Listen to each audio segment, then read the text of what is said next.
ورنہ اس سے پہلے کبھی اناج کو نہ گھن لگتا تھا نہ ہی خراب ہوتی تھی. یہ جب سے اس قوم نے یہ کام کیا کہ اس کو بچا کے رکھا تو وہ پھر اس کو گھن لگ گیا, خراب ہو گیا, جس کو بچانے کے لیے آج ہم جو ہے نا وہ مختلف معاملات کرتے ہیں. یہ اس وقت سے سلسلہ شروع ہوا ہے.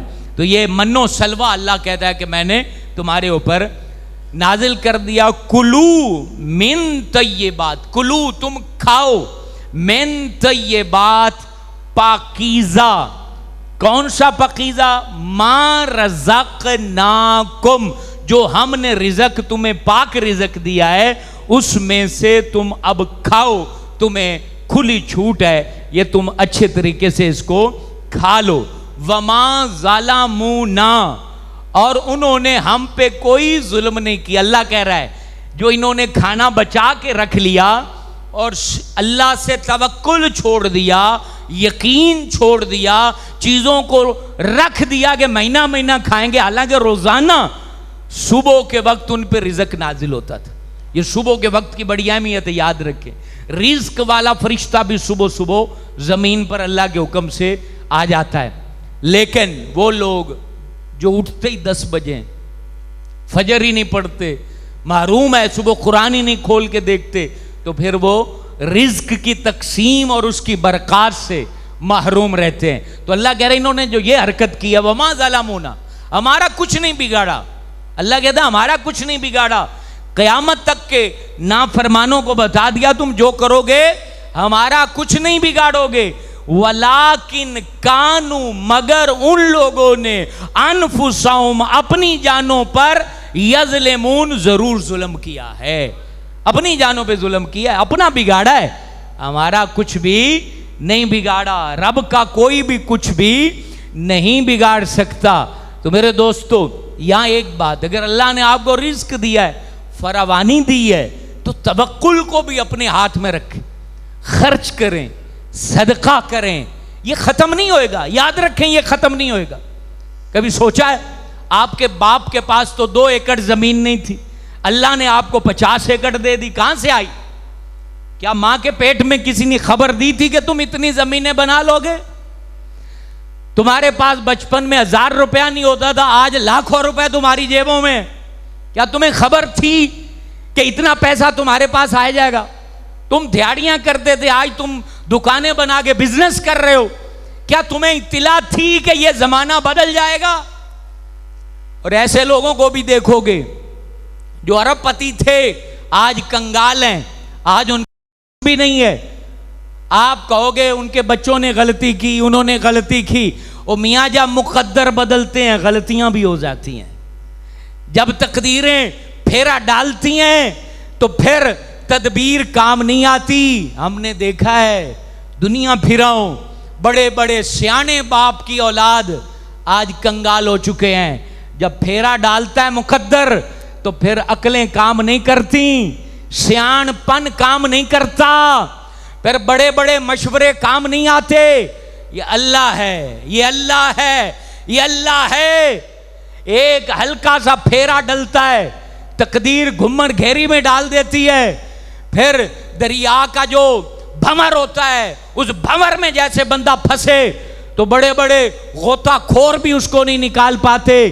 تو پھر غوطہ خور بھی نکالنا چاہیں تو سیانے بندے کو نہیں نکال پاتے. اگر چاہتے ہو گھمن گھیری میں نہ پھنسو, اگر چاہتے ہو کسی طریقے کی مصیبت نہ آئے, تو اپنے ہاتھوں سے مال کو خرچ کرو, زکوٰۃ ادا کرو, عشر ادا کرو, غریبوں, یتیموں, بیواؤں, مسکینوں کی مدد کرو, اپنے یتیم بچوں کی سکول کی فیسیں دو, اپنے رشتہ داروں کی ہیلپ کرو, مریضوں کو دوائیاں لے کے دو, مسجدوں پر اپنے ہاتھوں سے خرچ کرو, مدرسے بناؤ. اس طرح کے کاموں پہ لگاتے جاؤ. خدا کی قسم یہ میں سچی بات کر رہا ہوں, آپ 5 انچ کا موگا نکالو گے, اللہ تمہارے رجوائے میں پوری نہر ڈال دے گا. کبھی ختم نہیں ہوگا, کبھی ختم نہیں ہوگا. لیکن 1.5 ہوشیاری کرو گے اور حساب پھر اللہ نے کر لیا, اللہ نے کر لیا, اور پچھو نہر ہی سوک گئی تو تواڈے رجوائیاں دا پھر کی بنے گا. اس واسطے